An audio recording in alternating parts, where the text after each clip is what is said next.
이사야서는 세 부분으로 구성되어져 있다고 말씀드렸습니다. 1장부터 39장 말씀은 이스라엘이 이제 망하기 직전, 바벨론 포로로 가기 직전의 내용을 다루고 있고, 40장부터 55장 말씀은 바벨론 포로화에 있는 이스라엘 백성들을 향하여서 하신 말씀입니다. 오늘 이 이사야서 55장 말씀은 그러니까 이 바벨론 하에 있는 이스라엘 백성들을 향해서 하시는 하나님 말씀의 결론 부분입니다. 하나님께서 이 결론의 말씀을 통해서 그러니까 이 40장에서 54장까지 줄기차게 하나님께서 이스라엘을 회복시키겠다.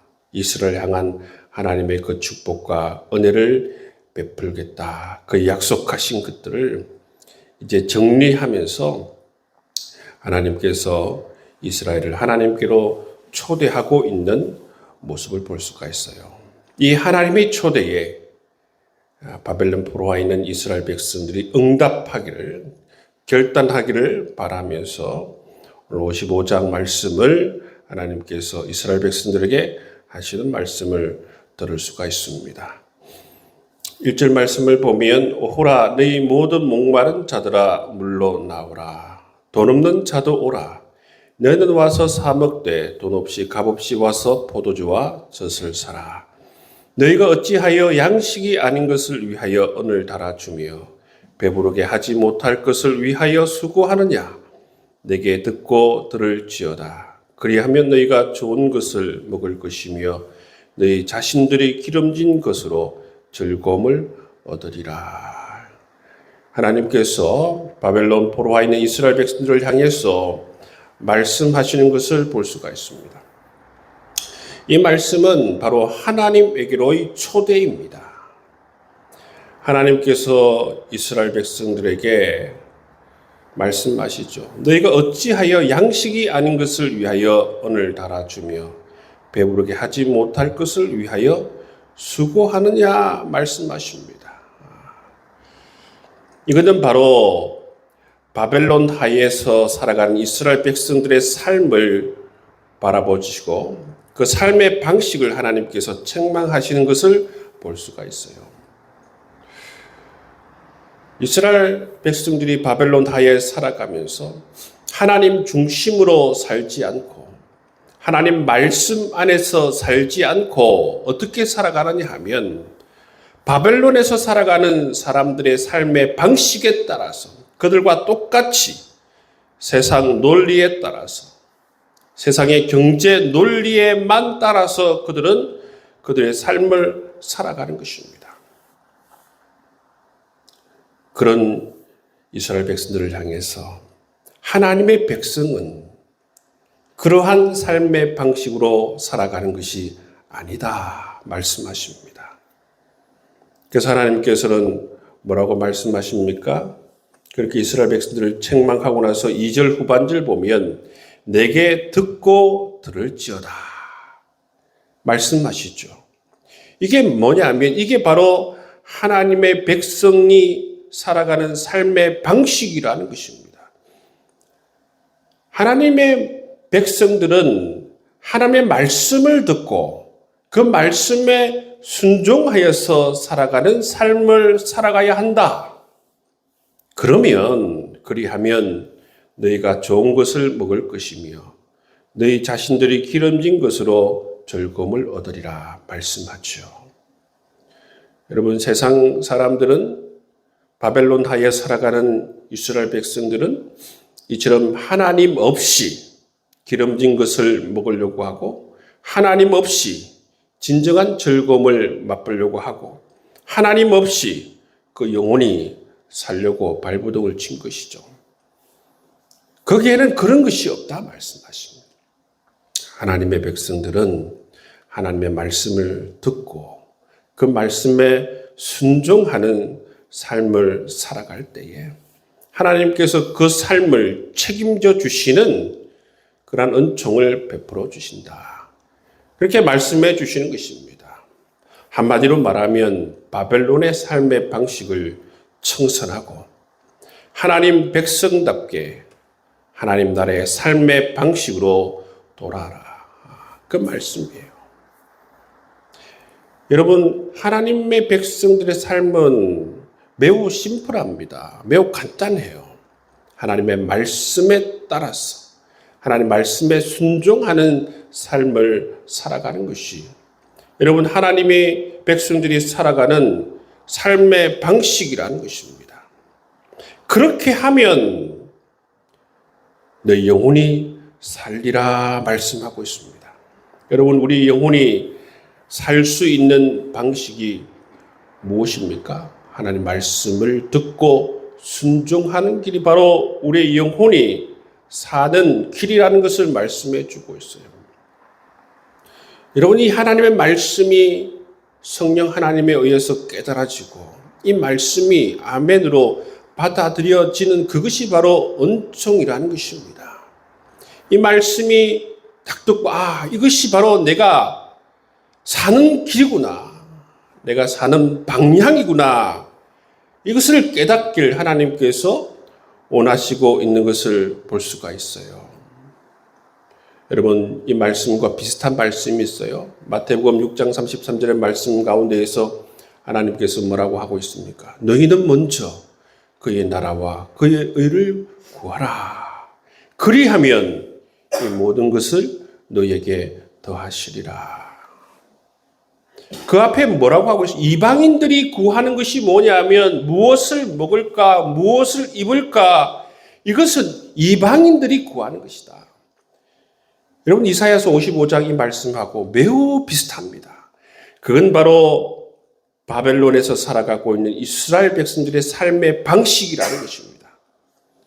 그렇게 해서는 진정한 기쁨과 즐거움과 내 영혼이 사는 길이 아니다. 하나님 백성의 삶을 그런 것이 아니라 그의 나라와 그의 의를 구하고 하나님께서 말씀하시면 그 말씀의 통치에 따라서 순종하여서 살아갈 때에 하나님께서 이처럼 모든 것을 책임져 주시는 그러한 삶을 살아가는 것이 바로 하나님 백성된 삶이다. 우리에게 말씀해 주고 있습니다. 여러분 그렇습니다. 여러분 하나님의 백성은 제일 중요한 게 하나님의 통치를 받아서 살아가는 것입니다. 하나님께서는 하나님 백성을 무엇을 통해서 통치하십니까? 여러분 하나님 말씀을 통해서 통치하세요. 여러분 하나님의 나라가 여러분 우리에게 임하는 방식은 다른 것이 아니라 이처럼 하나님 말씀의 통치에 순종할 때에 우리의 삶에 하나님 나라가 임하는 것입니다. 하나님 나라의 특징이 뭐죠? 의와 평강과 희락의 나라라고 했습니다. 우리가 말씀에 통치할 때에 이러한 삶의 여러분 열매를 맺게 되고 하나님의 은혜와 축복을 경험하게 된다. 그렇게 말씀하고 있죠. 근데 여러분 우리 성도님들이 신앙생활 하는 걸 보면 여러분 이것이 전환하라고 하나님께서 말씀하고 있지 않습니까? 바벨론의 삶의 방식에서 하나님 백성의 삶의 방식으로 전환하라 이렇게 말씀하는데 이것이 잘 안 돼요.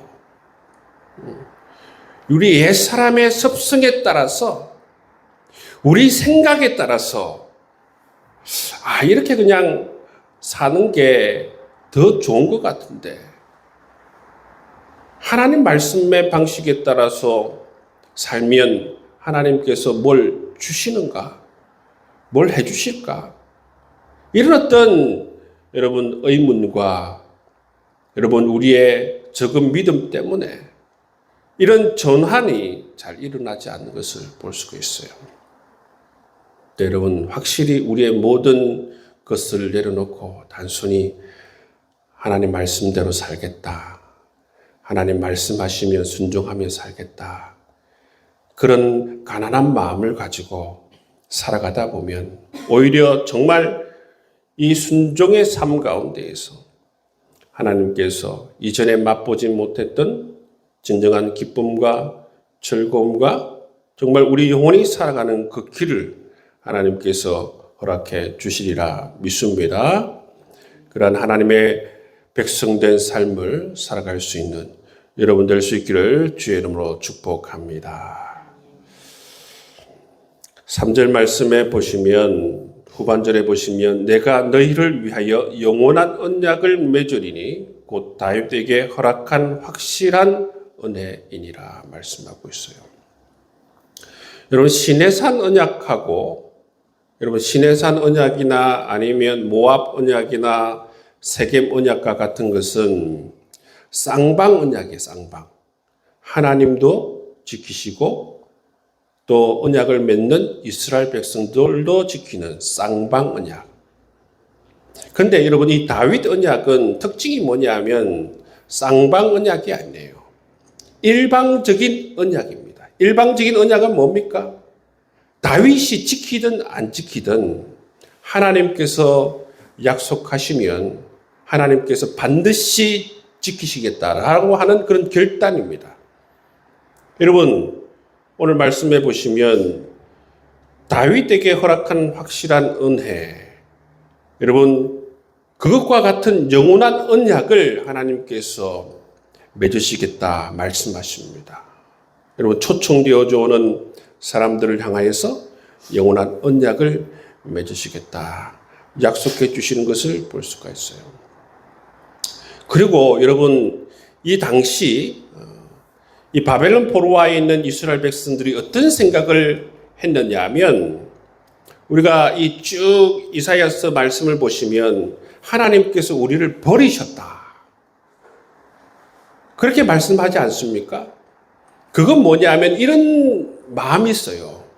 하나님께서 다윗을 향해서 그 왕조가 영원하리라고 약속을 해 주셨는데 하나님께서 그 약속을 깨버렸다는 것입니다. 약속을 안 지켰다는 것입니다. 이스라엘 백성들의 불만이 그거예요. 근데 하나님께서는 이사야서 55장을 통해서 뭐라고 말씀하십니까? 내가 그 약속을 깬 것이 아니다라는 것을 말씀해 주고 있어요. 이 약속은 다윗에게 한 그 언약의 여러분 연장선에서 영속선에서 이 말씀을 하고 있는 것입니다. 이제 하나님께서 새로운 인도자를 세우겠다 말씀하십니다. 그 새로운 인도자가 해야 할 일이 무엇인가? 4절 말씀에 보시면 보라 내가 그를 만민에게 증인으로 세웠고 만민의 인도자와 명령자로 삼았나니 말씀하고 있습니다. 여러분 다윗과 이 새로운 인도자의 다른 점은 무엇인가? 다른 점은 뭡니까? 이 4절 말씀에 보면 만민이 나와요. 이 새로운 인도자는 만민을 향해서 하나님의 증인이 되고 만민을 인도하고 만민에게 명령하는 자로 그렇게 세워지는 것을 볼 수가 있습니다. 여러분 여기를 보면 구약 내에서도 이처럼 복음이 점점 확장되어 지려고 하는 그런 전조가 느껴지는 것을 볼 수가 있죠. 그래서 바벨론 포로화에서 하나님께서 새로운 그러한 인도자를 세워서 하나님의 뜻을 새롭게 펼치려고 하는 그러한 것을 우리가 엿볼 수가 있는 것입니다. 여러분 구약을 공부해 보시면 이 바벨론 포로화에서 포로기 때 엄청난 변화와 이 전환들이 일어나는 것을 볼 수가 있는데 그 중에 하나입니다. 새로운 인도자는 이처럼 만민을 향한 증인이 되고 만민의 인도자와 명령자로 그렇게 하나님께서 세우시고 세워져서 이분이 하시는 일이 뭐냐 하면 하나님의 이 비전을 수행하는 그런 역할을 하게 된다는 것입니다. 그래서 어떻게 되는가 하면 5절 말씀해 보시면 보라 내가 알지 못하는 나라를 내가 부를 것이며 너를 알지 못하는 나라가 내게로 달려올 것은 여호와 내 하나님 곧 이스라엘의 거룩하신 이로 말미암으니라. 이는 그가 너를 영화롭게 하였느니라. 그래서 이러한 새로운 인도자로 인하여서 알지 못하는 나라를 부르고 너를 알지 못하는 나라가 내게로 달려올 것이다. 이런 일들이 생겨나는 것은 무엇 때문인가? 그것은 바로 하나님 때문이다. 하나님의 은혜로 말미암아 이러한 일들이 일어나게 될 것이다. 여러분, 이스라엘을 향해서, 여러분 사방에서 이스라엘을 도우려고 하고 이스라엘을 향해서 달려오는 이 귀한 역사가 일어난다는 것이죠. 그것은 바로 하나님의 은혜의 역사이다 말씀하고 있습니다. 여러분, 이스라엘이 바벨론에서 포로에서 벗어나게 되는 것도 하나님의 은총이고 사방에서 이스라엘 향해서 몰려오는 것들도 다 하나님의 은총임을, 하나님의 역사임을 우리에게 말씀해 주고 있다는 것이죠. 우리 삶에도 마찬가지입니다. 하나님께서 우리를 도우셔서 예상하지 못했던 사람들을 통해서 하나님께서 역사하시고 우리를 도우시고 인도하시는 것을 경험할 수 있지 않습니까? 이 모든 것이 바로 하나님의 은혜의 역사임을 우리에게 말씀해 주고 있다는 것이죠. 그리고 하나님께서 한 번 더 말씀하십니다. 한 번 더 6절, 7절 말씀을 통해서 내게로 오라 말씀하시죠. 너희는 여호와를 만날 만할 때에 찾으라. 가까이 계실 때에 그를 부르라 말씀하시죠. 이게 바로 은혜의 때가 되었다는 것입니다.